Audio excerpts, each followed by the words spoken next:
Hello, Assalamu alaikum.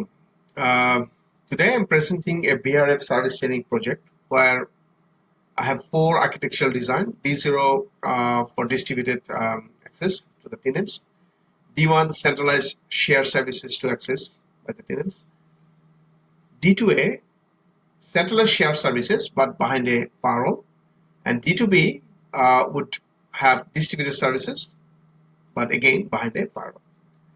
So this is our EVE-NG topology. R1 is the core router hosting multiple VRFs, predominantly for 6 tenants, tenant 1 to 6. And R2 connects tenants to share services, DNS server and the web server. Firewall 1, which is this firewall, is used in D2A for centralized firewall inspection. And these are all the devices which is not blocked by any border for D0, D1, and D2 architecture. Whereas firewall 2 is used in a D2B proof of concept sort of setup for per-tenant service isolation.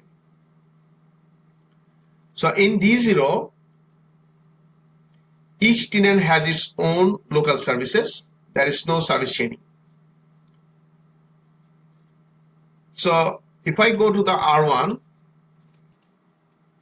and give the command show VRF, you see that these are all the tenants for R1.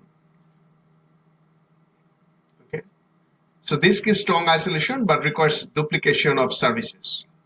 So if I go to a Linux PC now, and I log in, I'm showing you the IP address for this PC. You see that the IP here is 10.1.0.10 for this particular PC, PC1, which is in tenant 1. And if I try to ping 10.1.0.1, which is his router, it pings. Okay, but if I try to go to a different tenant, which is 10.2.0.2, which is the tenant 2, and his IP of that tenant's device, you see that that destination was unreachable.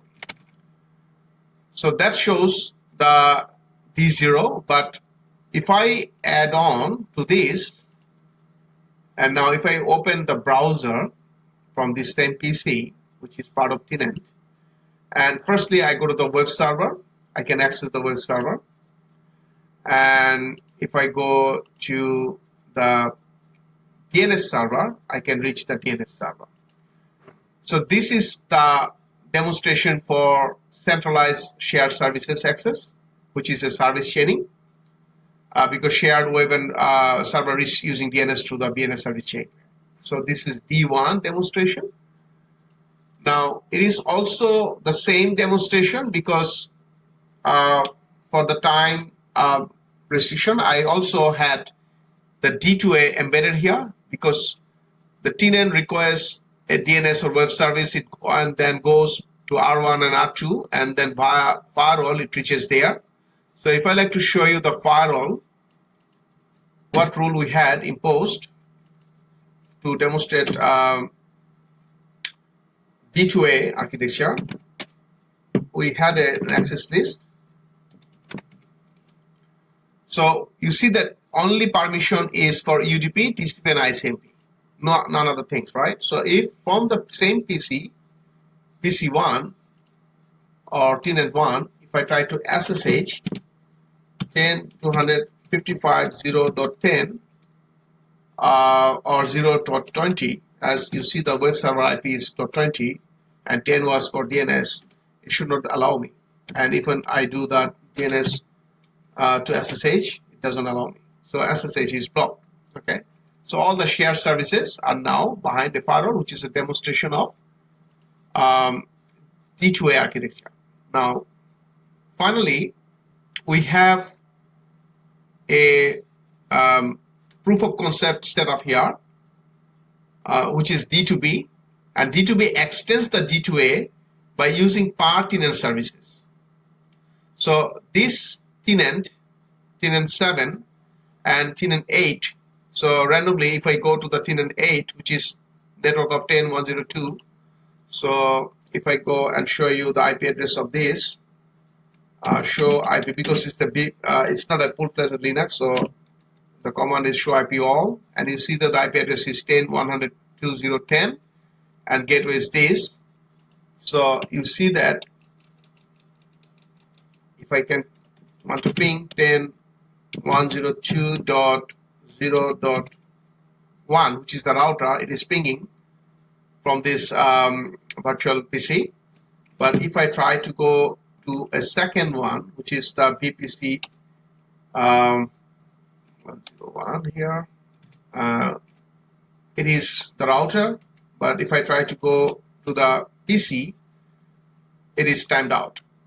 Okay, so you see that in here, each tenant access its own service network through firewall, because we have a firewall here as well. Okay, so that's the D2B architecture. Now, we use due to resource limitations, we implemented D2B for selected tenants. We just had 2 tenants here, a separate, as a proof of concept, but the design scales to all tenants. Yes, for performance, we measured latency, throughput, and failure behavior. We found that D0 has the lowest latency, whereas D1 introduces small delay, and D2A and D2B add more delay due to the firewall inspection. So blast radius is highest in D1